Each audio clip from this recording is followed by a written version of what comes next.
توحید فی المحبت کیا ہے؟ اللہ سے محبت تمام محبتوں سے بالاتر ہو جائے. کوئی محبت اللہ کی محبت سے اوپر تو نہیں، برابر بھی نہ ہو.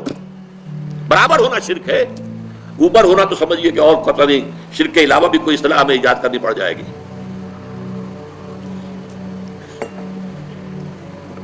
سورہ بقرہ میں فرمایا وَمِنَ النَّاسِ مَن يَتَّخِذُ مِن دُونِ اللَّهِ أَندَادًا يُحِبُّونَهُم كَحُبِّ اللَّهِ وَالَّذِينَ آمَنُوا أَشَدُّ حُبًّا لِلَّهِ. لوگوں میں سے کچھ ایسے بھی ہیں جو اللہ کے سوا کچھ ہستیوں کو محبوب بنا لیتے ہیں، اللہ کا مد مقابل بنا کر ان سے وہ محبت کرنے لگتے ہیں جو اللہ سے کرنی چاہیے تھی. وَالَّذِينَ آمَنُوا أَشَدُّ حُبًّا لِلَّهِ، اور جو واقعتاً اہل ایمان ہیں وہ شدید ترین محبت کرتے ہیں اللہ کے ساتھ. تو قرآن یہ نہیں کہتا کہ آپ والدین سے محبت نہ کریں، کرو، لیکن والدین کی محبت اللہ کی محبت کے برابر نہ ہو جائے، اس سے بڑھ نہ جائے. اولاد سے محبت کرو، اولاد کی محبت اللہ کی محبت سے بڑھ نہ جائے.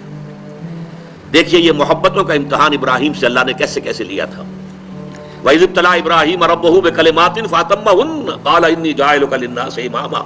کیسے کیسے امتحانوں میں سے پاس ہونے کے بعد پھر وہ مرحلہ آیا کہ اللہ نے فرمایا ابراہیم میں تمہیں تمام نوع انسانی کا امام بناتا ہوں.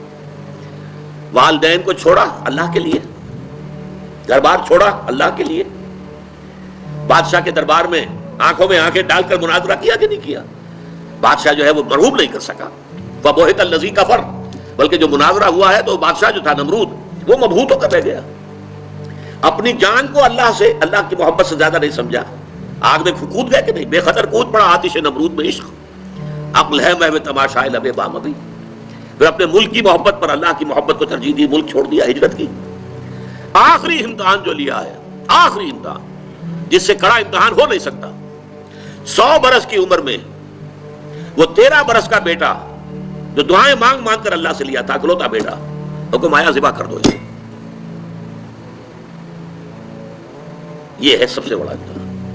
100 برس کا بوڑھا انسان اور بڑی دعائیں مانگ مانگ کر بیٹا لیا. 87 برس کی عمر میں حضرت اسماعیل کی ولادت ہوئی ہے.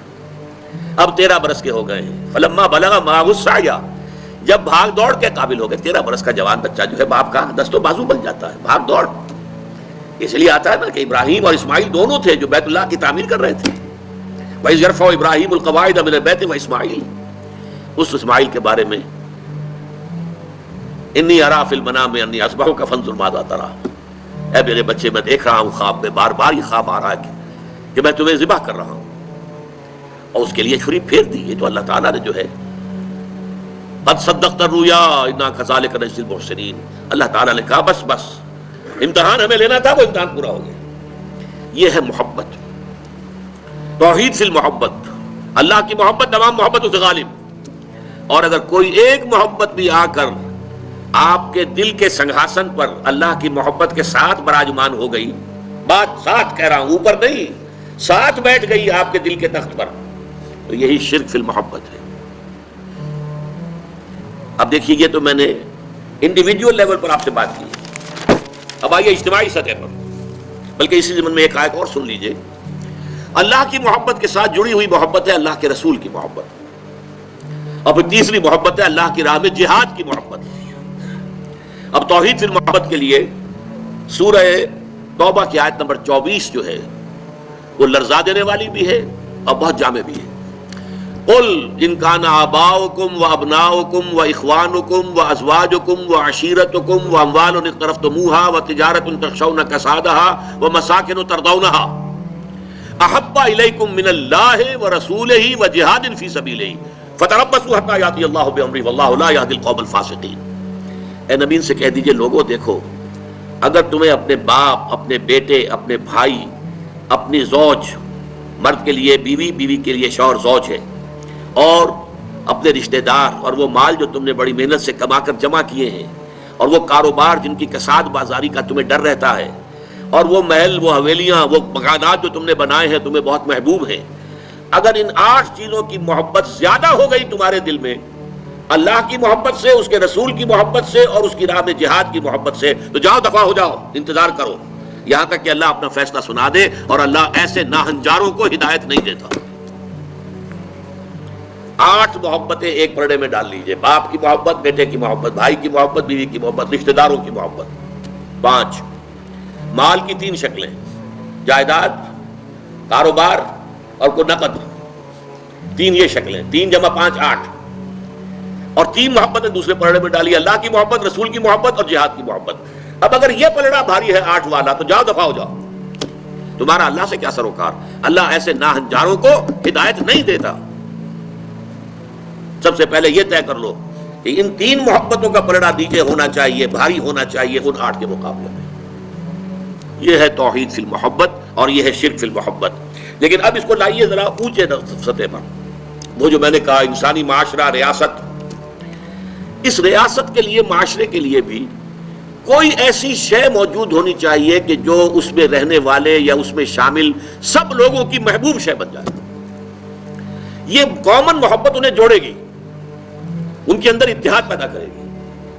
مثلا وطن کی محبت، وطن کی جے جے ہند، وطن کی عظمت کے گنگاؤ، قوم کی محبت، وطن پرستی، قوم پرستی، کوئی نظریہ پرستی، یہ بہت سی پرستشیں ہیں جن سے کہ لوگ پھر جڑے رہتے ہیں۔ نسل پرستی، لسان پرستی، زبان پرستی، یہ آج کل جو آپ کو کہتے ہیں کہ یہ لسانی عصبیتیں اور یہ نسلی عصبیتیں، یہ بلوچ نیشنلزم، یہ پختون نیشنلزم، یہ سرائکی نیشنلزم، یہ ایک اردو والا نیشنلزم، 5ویں قومیت نکلی تھی ہمارے ہاں، یہ سب کچھ کیا ہے؟ یہ جمعیت کے لیے، لوگوں کو جوڑنے کے لیے، شیرازہ بندی کے لیے، انہیں متحد رکھنے کے لیے کوئی نہ کوئی شے محبوب ہو جانی چاہیے۔ اس اعتبار سے اس دور کا سب سے بڑا شرک وطن پرستی ہے۔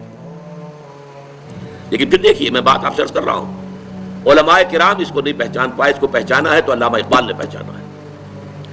اس دور میں میں اور ہے، جام اور ہے، جم اور، ساقی نے بنا کی روش لطف و ستم اور، تہذیب کے آزر نے ترشوائے صنم اور، مسلم نے بھی تعمیر کیا اپنا حرم اور، ان تازہ خداؤں میں بڑا سب سے وطن ہے، جو پیرہن اس کا ہے وہ مذہب کا کفن ہے۔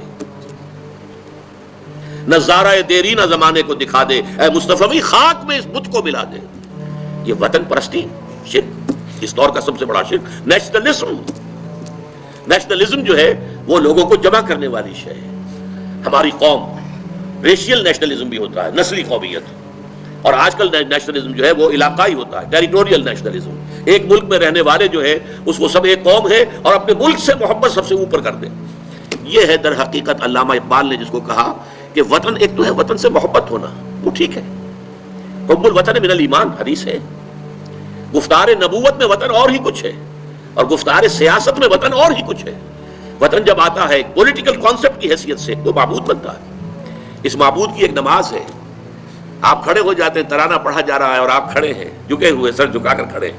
یہ قنوت جو ہے یہ کس کے لیے ہو رہا ہے؟ وطن کے دیوتا کے لیے ہو رہا ہے۔ وطن کے دیوتا کا ایک اور ہے سلامی، جھنڈے کو سلامی دی جا رہی ہے۔ جھنڈا وہ علامت ہے آپ کے وطن کی۔